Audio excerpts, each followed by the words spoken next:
Now hold on a second. I want you to think about something a little unsettling. Last week you burned a letter. Maybe it was a love letter, maybe old tax paperwork, doesn't matter. You watched it curl, blacken, turn into smoke and ash. Gone forever, right? The words, the ink, the paper, destroyed, except here's the part that should bother you. According to the laws of physics, that letter still exists. Every word, every curve of every handwritten stroke. In principle, none of it has been erased. The universe hasn't forgotten a single detail. That sounds absurd. And yet, by the time we're done, you'll see exactly why it's true. You'll understand why the past isn't really gone at all. And more than that, you'll glimpse something genuinely strange about the nature of time itself. Something most people, and even many scientists, never fully come to terms with. Let's start with something simple, something you can check for yourself tonight if the sky is clear. Go outside and look up at a star. Any star will do. Pick one. Now here's a question that sounds almost too obvious to ask. What are you actually looking at? You might say, I'm looking at a star. Come on, what kind of question is that? But you're not looking at a star. Not really. You're looking at the past. See, light travels fast, about 186,000 miles every second. That's quick enough to zip around the Earth 7.5 times while you snap your fingers. But space is big, really, really big. The nearest star to our sun, a little fellow called Proxima Centauri, is so far away that its light takes 4 years to reach us. 4 years. So when you look at that star tonight, you're not seeing what it looks like now. You're seeing what it looked like 4 years ago. You're literally looking backward in time, and it gets better. You know the North Star Polaris? Sailors had been using it to navigate for centuries. That light started traveling toward Earth about 430 years ago. When that light left Polaris, Shakespeare Snorts was writing plays. The Pilgrims hadn't landed at Plymouth Rock yet. That ancient light carrying news from the past is just now arriving at your eyeball. But we're just getting started. Consider Damp, that bright star at the top of the Northern Cross. Beautiful blue-white thing. Its light has been traveling for about 1,400 years. When that light started its journey, it was around 620 AD. The Roman Empire had fallen. The Vikings hadn't started raiding yet. And here you are catching those ancient photons in your eye, reading a message from the past. Now think about the Pleiades, that lovely little cluster, the Seven Sisters. Their light left about 440 years ago when Queen Elizabeth the Fiend sat on the English throne. And the Hercules cluster, that faint fuzzy patch you can barely see. Its light started traveling during the last ice age 23,000 years ago. Your ancestors were painting caves in France. The Andromeda Galaxy is even more stunning. On a clear night away from city lights, you can see it as a faint smudge in the sky. It's the most distant thing you can see with your naked eye. The light from Andromeda has been traveling for 2.5 million years to reach your eyeball. 2.5 million years. When that light started its journey, there were no humans on Earth. Our ancestors were just figuring out how to chip stones into tools. We call them Homo habilis. They had brains about half the size of ours, and yet that ancient light carrying information from millions of years ago is streaming into your eye right now. So here's the first thing I want you to understand. The past is constantly arriving. It's not gone. It's traveling toward us at the speed of light from every direction. Now think about what this means. Every direction you look, you're seeing a different time. Look at your hand, and you're seeing it as it was a billionth of a second ago. Look across the room, maybe 100 millionth of a second ago. Look at the moon, and you're seeing it from about 1.3 seconds in the past. The sun, that's 8 minutes ago. Jupiter, when it's close, about 40 minutes. Saturn, over an hour. You're swimming in the past right now. Every photon hitting your eye is a little messenger from history. Some of those messengers left home minutes ago. Some left centuries ago. Some left before the Earth existed. And they're all arriving at the same moment right now, bringing you news from across time. Here's something strange to think about. Suppose the sun suddenly disappeared, just vanished. How long before we'd know? 8 minutes. For 8 minutes, we'd see the sun hanging there in the sky, feel its warmth, have no idea anything was wrong. Then 8 minutes after it disappeared, the last light would reach us and the sun would blink out. And at that same moment, we'd start falling because gravity also travels at the speed of light. The universe doesn't update instantly. It updates at the speed of light. And that means you're always, always, always looking at the past. The present is invisible. By the time light from anything reaches your eyes, that thing has already changed. The universe is a time machine. and you're riding in it. But that's just the warm-up. That's just the appetizer. Now, I want to tell you something deeper, something about the laws of physics themselves. Take Newton's laws, beautiful laws, simple laws. A ball rolls across the table, and Newton tells you exactly how it moves. Force equals mass time acceleration. Elegant. But here's something Newton noticed, and it bothered him a little. His equations don't care which way time goes. Let me show you what I mean. Imagine I film a billiard ball rolling across a table, bouncing off the cushion and coming back.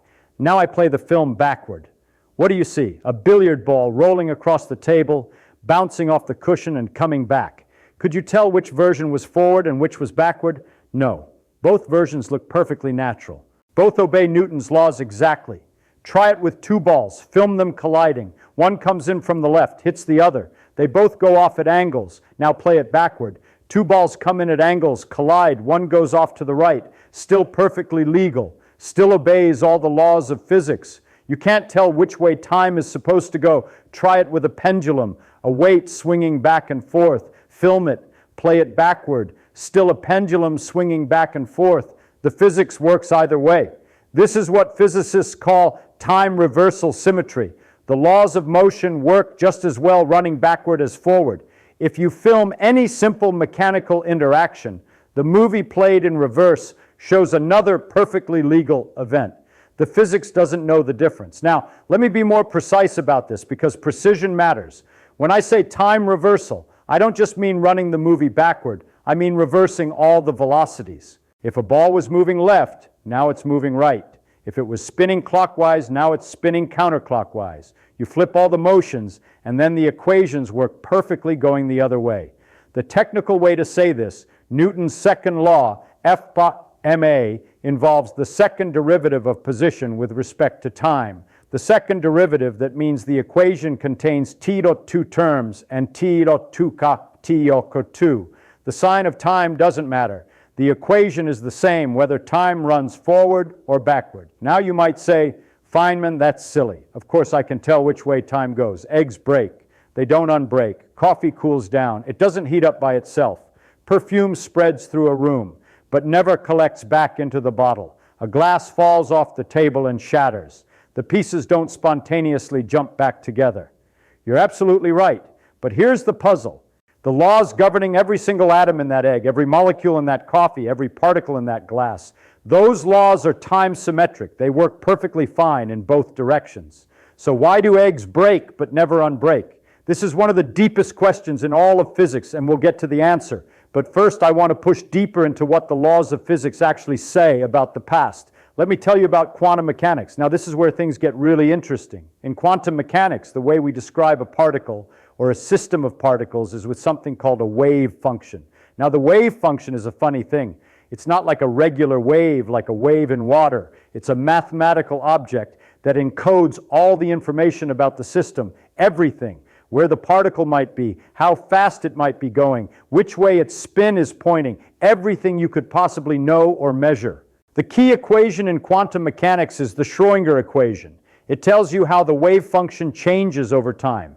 And here's the beautiful thing.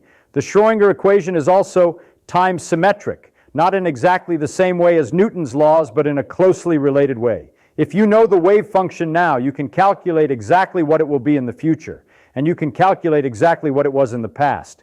The equation works both ways. This property is called unitarity. Fancy word. What it means is simple.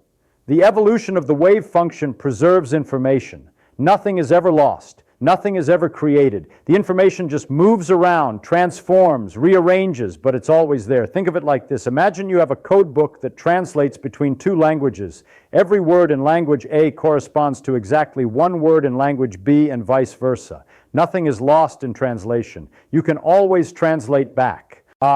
That's what unitary evolution means for quantum mechanics. The laws of physics are a perfect translation between the state of the universe at time 1 and the state of the universe at time 2. You can always translate back. Let me try to explain this the way I might explain it to a bright 12-year-old. Imagine the universe is like a gigantic jigsaw puzzle. At every moment, all the pieces are arranged in some pattern. The laws of physics tell you exactly how to rearrange the pieces from one moment to the next. Now, the rule is every pattern can only come from one other pattern, and every pattern can only go to one other pattern. No two different puzzles ever become the same puzzle, and no puzzle ever splits into two different puzzles. What does this mean? It means if you know what the puzzle looks like now, you can figure out exactly what it looked like before. There's only one past that leads to this present. And that past is still contained somehow in the arrangement of the pieces right now. The physicists call this information conservation. And let me tell you, they take it very seriously, because if information could ever be truly destroyed, the whole mathematical framework of quantum mechanics would collapse. The equations would become inconsistent. You'd get nonsense answers, probabilities that add up to more than 100%. The universe doesn't allow that. Let me give you an example of how seriously physicists take this. For decades, there was a huge fight about black holes. A black hole is a region of space where gravity is so strong that nothing can escape, not even light. Things fall in and they don't come back out. So for a long time, people thought black holes were the ultimate information shredders. And because there are so many more micro-eights corresponding to spread out than to crammed in one half, the gas will almost certainly end up spread out. Not because the laws push it that way, not because there's a force driving it, but simply because there are so many more ways to be spread out than to be concentrated. It's like shuffling a deck of cards. Start with the deck perfectly sorted, hearts in order, spades in order, everything neat. Now shuffle. After a few shuffles, you have a mess. Why? Not because shuffling is biased against order. Shuffling is random. Each shuffle is as likely as any other. But there are vastly more messy arrangements than sorted ones. So you end up with a mess. Shuffle a million times, a billion times, and you'll never accidentally get back to perfect order. It could happen. The laws of shuffling allow it, but you'd have to shuffle for longer than the age of the universe to have a reasonable chance. This is the second law of thermodynamics. Entropy tends to increase, not because the laws force it, but because high entropy states are overwhelmingly more probable than low entropy states. And this is why eggs break, but don't unbreak. A broken egg has higher entropy than a whole egg. There are vastly more ways to arrange molecules into broken egg than into whole egg. So once it breaks, going back is technically possible, but preposterously unlikely. You'd have to wait longer than the age of the universe, much longer. But notice something crucial. The laws of physics didn't change. Time symmetry is still there. Information is still conserved. The reason for the arrow of time, the reason the past seems different from the future, isn't in the laws themselves. It's in the initial conditions. It's in the fact that the universe started in a very special low entropy state. The Big Bang, as far as we can tell, was a state of remarkably low entropy. Everything crammed together, highly ordered. Why was it that way? Honestly, we don't know. That's one of the deepest mysteries we have. But ever since the Big Bang, entropy has been increasing. Things have been spreading out, mixing up, diffusing, moving from order toward disorder. And that's why time seems to flow. That's why the past feels fixed and the future feels open. That's why we remember yesterday but not tomorrow. Now let me be careful here because this is subtle. I'm not saying the laws of physics are different toward the future than toward the past. They're not. I'm saying that given the low entropy initial conditions, given the way the universe started, entropy is overwhelmingly likely to increase going forward. And that creates the arrow of time we experience. But here's what I want you to understand. The past isn't gone. The information from the past is still here. It's just mixed in with everything else. It's diffused, scrambled, hidden in the correlations between particles, encoded in the exact arrangements of atoms. It's all there, but we can't easily read it. Now, I want to address a common misconception directly. A lot of people think they understand this stuff, but they get it subtly wrong. The misconception goes like this: the laws of physics might be time symmetric, but obviously time really does have a direction. The past is fixed and the future is open. We can affect the future, but not the past. Surely physics must say something about that. And physics does say something about that. But what it says might surprise you. The reason the past feels fixed is that we have records of it. Memories, photographs, fossils, documents, footprints in ancient rock, light from distant stars. All of these are physical states of matter that correlate with past events. But why do we have records of the past and not the future? Is there something in the laws of physics that says so? Actually, no. The laws are symmetric. What there is is entropy. When an event happens, it increases correlations. It leaves traces. The dinosaur walks through the mud. It leaves a footprint. The footprint is a correlation between the mud now and the dinosaur's foot then. As entropy increases, these correlations spread out, mixed with everything else, but they're still there encoded in the state of the universe. We have records of the past because the past was lower entropy.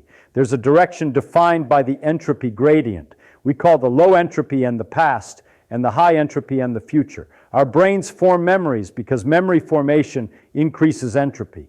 Thinking is a thermodynamic process. Computation dissipates heat.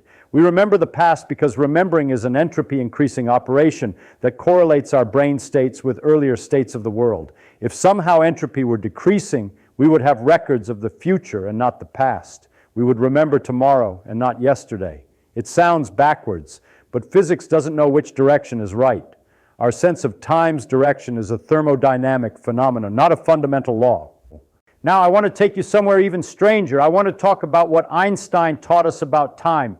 Before Einstein, people thought time was like a river flowing steadily forward, the same for everyone. Newton imagined a universal clock ticking away and everyone in the universe shared the same. Now midnight in New York was midnight on Mars, was midnight on a planet in the Andromeda galaxy. Einstein shattered that picture. Here's the key insight. The speed of light is the same for everyone. No matter how you're moving, no matter how fast, when you measure the speed of light, you get the same answer, about 186,000 miles per second, always. This seems impossible. If I'm on a train moving at half the speed of light and I shine a flashlight forward, shouldn't the light go 1.5 times the speed of light relative to the ground? No.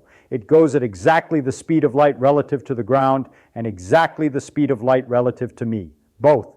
For this to work, something has to give, and what gives is time. Einstein showed that time runs at different rates for observers, moving relative to each other, not just appears to run at different rates, actually runs at different rates. Your clock and my clock, if we're moving relative to each other, tick at different speeds, and both are correct. This leads to something remarkable.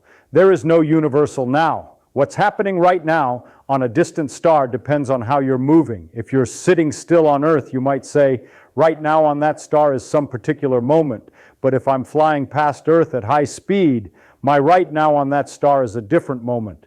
Neither of us is wrong. There's simply no fact of the matter about what's happening now at distant locations. This leads to something philosophers call the block universe, though I don't much care for the philosophical terminology.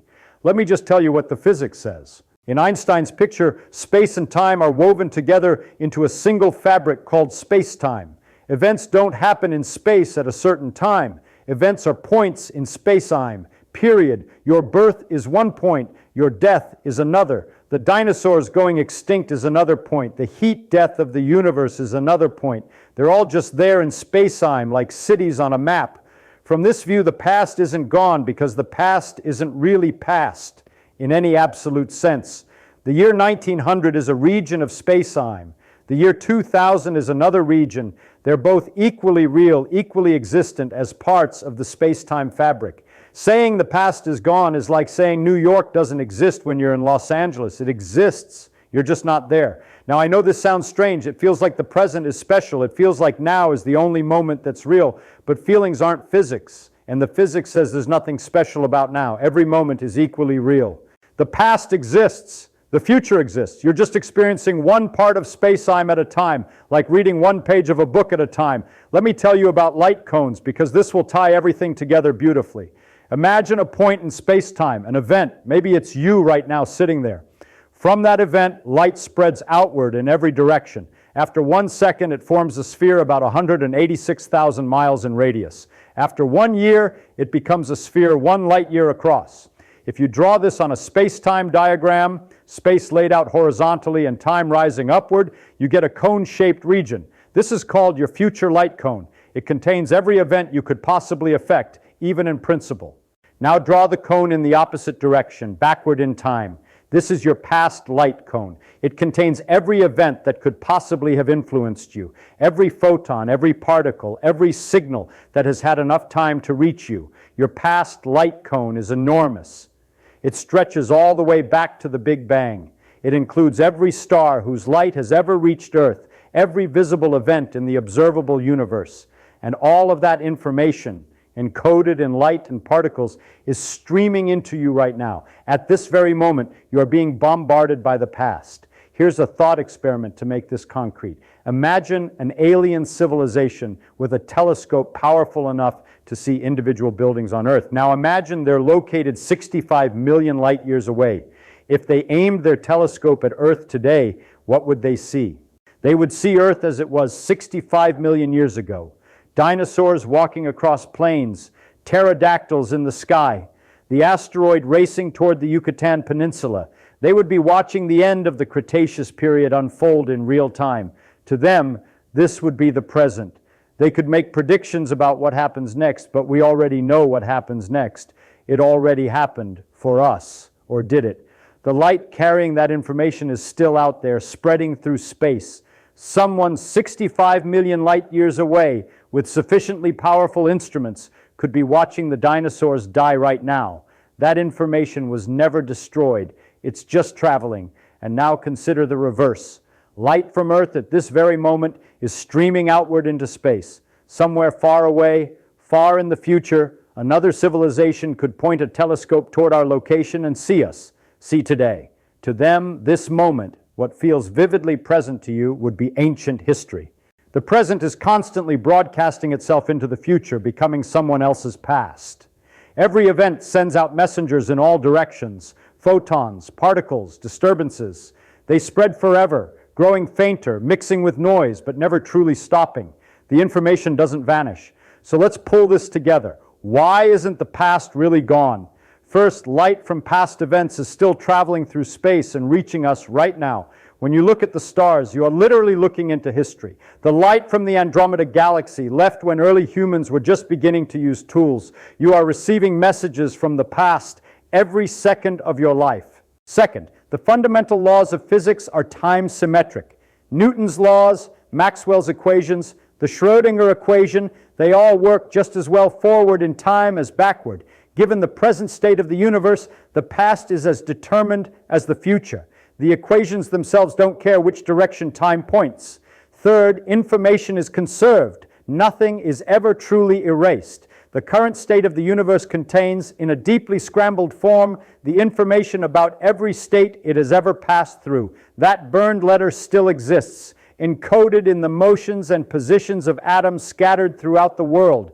Dispersed, yes. Destroyed, no. Fourth, in Einstein's space-time, all moments are equally real. The past is not gone. It's simply located elsewhere in space-time.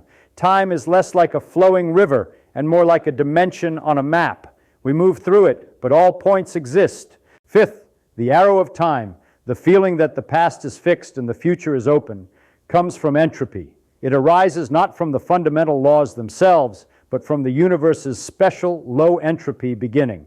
So what does all of this mean? What should you take away from it? I think it means the universe is far more interconnected than it appears.